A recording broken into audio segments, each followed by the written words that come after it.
Hi viewers, welcome to our channel. తెలంగాణలో ఉప ఎన్నికలు తప్పవు అని చెప్పేసి కేటీఆర్ గారు వ్యాఖ్యలు చేయడం మనం చూస్తూ ఉన్నాం. అంటే పార్టీ ఫిరాయింపుల పైన వాళ్ళు ఢిల్లీలో న్యాయ పోరాటం చేస్తున్నామని, సుప్రీంకోర్టులో పిటిషన్ కూడా వేస్తామని, ఖచ్చితంగా ఉప ఎన్నికలు జరుగుతాయని చెప్పేసి కేటీఆర్ గారు అయితే ధీమా వ్యక్తం చేస్తున్నారు.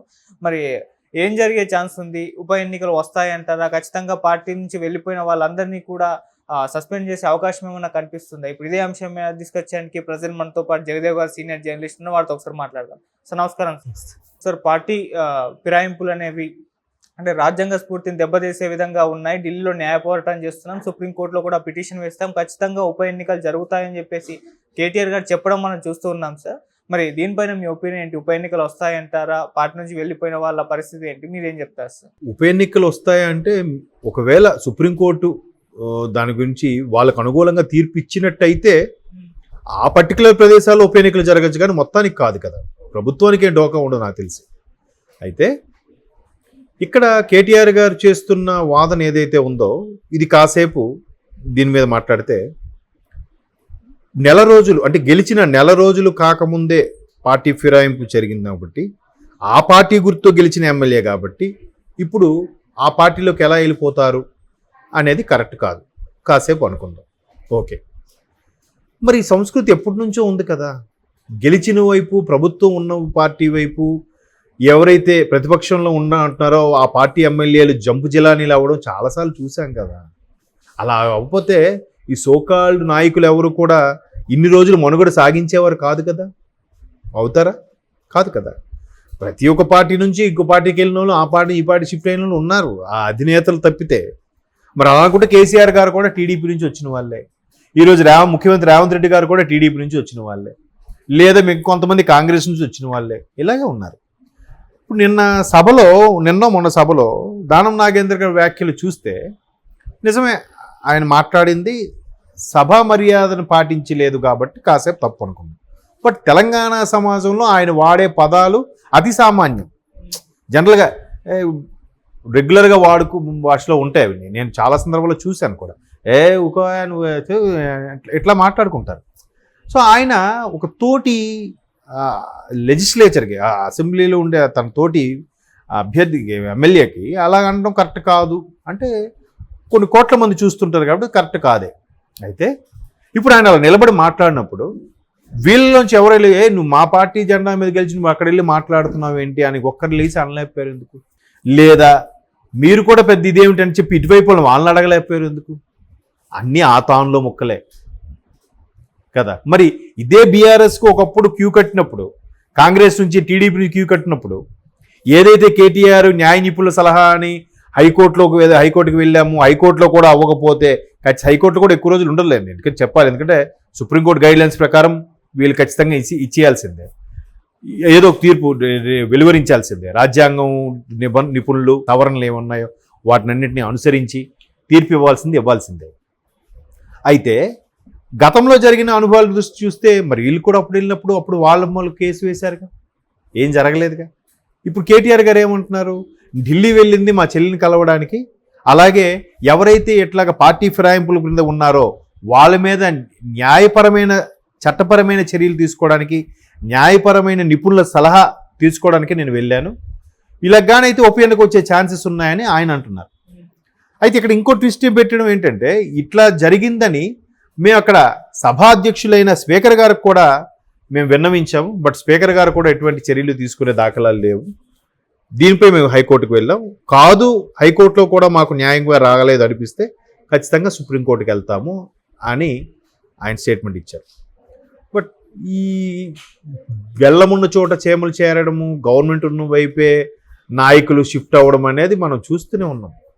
దాన్ని మనం ఎవరిని తప్పు పట్టాలి, ఎవరిని రైట్ అనాలి చెప్పండి. మరి ఇది ఒకప్పుడు అవే బీఆర్ఎస్లోకి అందరూ వెళ్ళారుగా. అంతకుముందు రాజశేఖర రెడ్డి గారు గవర్నమెంట్ ఉన్నప్పుడు కూడా చాలామంది వచ్చిన విమర్శలు ఏంటంటే, రాజశేఖర రెడ్డి గారు ముఖ్యమంత్రి అయ్యాక ఆయన వెర్షన్ కానీ ఆయన స్టైల్ కానీ మార్చారు. ఇప్పుడు అంతా ఆపరేషన్ ఆకర్ష్ అని పేరు పెట్టి రాజశేఖర రెడ్డి గారు అందరినీ కాంగ్రెస్లో లాక్కునే ప్రయత్నం చేస్తున్నారంటూ కూడా అప్పట్లో వార్తలు వచ్చాయి. ఈవెన్ 2004 తర్వాత కాదు, 2009లో రెండోసారి గెలిచాక ఆయన ఇంకా ఈవెన్ హరీష్ రావు గారు కూడా కాంగ్రెస్లోకి వచ్చేసి ఉండేవారని స్వయంగా జగ్గారెడ్డి గారు కూడా చాలా సందర్భాల్లో చెప్పారు. సో అట్లాంటి ఒక పార్టీ నుంచి ఒక పార్టీకి వెళ్ళడం సహజం. అయితే ఇప్పుడు వీళ్ళు నెల రోజుల్లోనే మరీ పార్టీ మారారు కాబట్టి వీళ్ళని లేదా నెల రోజుల్లోపు లేదా 6 నెలల తర్వాత దానికి ఏమైనా కండిషన్ ఉందా? ఆ పార్టీ గుర్తుతో గెలిచారు కాబట్టి ఖచ్చితంగా పార్టీకి రాజీనామా చేసి అందులో చేరాలా, లేదా మళ్ళీ వాళ్ళు ఇన్ని రోజుల్లో వాళ్ళ బల నిరూపించుకోవాలా, లేదు అంటే ఏ పార్టీలోకి చేరితే ఆ పార్టీ యొక్క అధ్యక్షుడు ఆ పార్టీ యొక్క ముఖ్యమంత్రి యాక్సెప్ట్ చేస్తే సరిపోతుందా, దీనికి స్పీకర్ అనుమతి కూడా కావాలా, ఇట్లా రకరకాలు ఉంటాయి కదా. ఏంటనేది దాని మీద ఒక రకంగా న్యాయ నిపుణులతో సలహా తీసుకొని చర్చిస్తున్నాం. ఖచ్చితంగా ఎవరైతే మా పార్టీ నుంచి వెళ్ళిపోయారో, మా గుర్తు మీద గెలిచి మాకే వెన్నుపోటు పొడిచారు అనుకుంటున్నారో వాళ్ళందరి పేరు చర్యలు తీసుకుంటే ఖచ్చితంగా ఆయా ప్రాంతాల్లో ఒకవేళ కోర్టు ఆ ఎన్నిక చెల్లదు అని తీర్పు ఇచ్చింది అనుకోండి, ఉప ఎన్నికలు వచ్చే ఛాన్సెస్ ఉన్నాయి. కానీ రాష్ట్రం మొత్తానికి ఇంపాక్ట్ ఉండకపోవచ్చు అని నా అభిప్రాయం. అయితే ఆ కొద్ది మంది మీద కూడా ఇంతకుముందు ఇప్పుడు అలాగా పార్టీ ఫిరాయింపులు అయితే దాని మీద ఉప ఎన్నికలు జరగాలి అని వచ్చిన సందర్భాలు చాలా తక్కువ. చూద్దాం మరి ఇక కోర్టు ఏమని తీర్పు ఇస్తుందో దాన్ని వీళ్ళు ఎలా ఫేస్ చేస్తారు. ఎందుకంటే రోజు రోజుకి బీఆర్ఎస్కి బలం తగ్గుతూ వస్తుంది. చాలామంది గైర్హాజరు అవుతున్నారు, ఇంకొంతమంది మాట్లాడకుండా సైలెంట్గా ఉంటున్నారు, కొంతమంది ఖచ్చితంగా కాంగ్రెస్ వైపు బీజేపీతో పక్కచూపులు చూస్తున్నారు. మరోవైపు బీజేపీ కాంగ్రెస్ కూడా మా పార్టీలకు రండి అని చెప్పి గుంజుకునే ప్రయత్నం చేస్తున్నాయి. వీళ్ళు కూడా ఫస్ట్ వెళ్ళిన వాళ్ళకి ఎక్కువ ప్రయారిటీ ఉంటుంది కాబట్టి మనమే ముందు వెళ్ళిపోదాం అనే ప్రయత్నం కూడా వీళ్ళు చేస్తున్నారు బీఆర్ఎస్లో ఉన్న వాళ్ళు. బట్ మంచి ప్రతిపక్షమే, 39 ఎమ్మెల్యేలతో స్ట్రాంగ్గా ఉండాల్సిన ప్రతిపక్షం ఒక్కొక్కరుగా వెళ్ళిపోతున్న కొద్దీ బలహీనపడడం సహజం. అండ్ మోరోవర్ గవర్నమెంట్ వైపు కూడా షిఫ్ట్ అవ్వడం కూడా సహజమే. బట్ ఏం జరుగుతుందనేది చెప్పలేం. కోర్టు ఇచ్చిన తీర్పు బట్టి ఉంటుంది అంతా. బట్ కోర్టు కూడా వాళ్ళ ఎన్నిక చెల్లదు అని చెప్తుందా అనేదే ఇప్పుడు బిగ్గెస్ట్ క్వశ్చన్. అంత స్థాయిలో చెప్పకపోవచ్చు.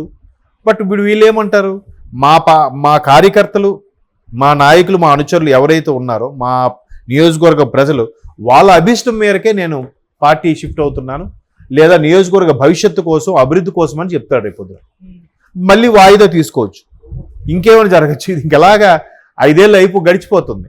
ఈలోగా అంత త్వరగా తీర్పు వస్తుందా లేదా అనేది కూడా డౌటే. ఎందుకంటే గతంలో ఆయన పేరు కృష్ణయ్య గారు, కృష్ణ ఆయన పేరు, ఐటీ శాఖ మంత్రి ఎదుగా ఉండేవారు కాంగ్రెస్ హయాంలో.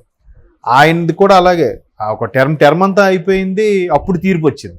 ఇప్పుడు అంతెందుకు మొన్న ఆయన శ్రీనివాస్ గౌడ్ గారిది, ఆయన కూడా అంతే కదా. ఆయన రెండోసారి బీఆర్ఎస్ వచ్చాక ఆయన మంత్రి ఇచ్చారు, ఆయనది కూడా చెల్లదు. ఏదంటే ఆయన మళ్ళీ ఇంకా 3 నెలల్లో 2 నెలల్లో ఉందనగా తీర్పు వచ్చింది పదవి. అప్పుడు తీర్పు వచ్చిన లాభం ఏంటి, ఇంక ఈలోగా 5 ఏళ్ళు అయిపోయిందిగా. సో కోర్టులు కూడా త్వరగా ఇటువంటి వాటి మీద త్వరగా నిర్ణయాలు తీసుకుంటే ఒక బాగుంటుంది. చూద్దాం మరి. కేటీఆర్ గారు అన్నట్టుగా ఉప ఎన్నిక ఆ పర్టికులర్ ప్రాంతాలకు వస్తుందా,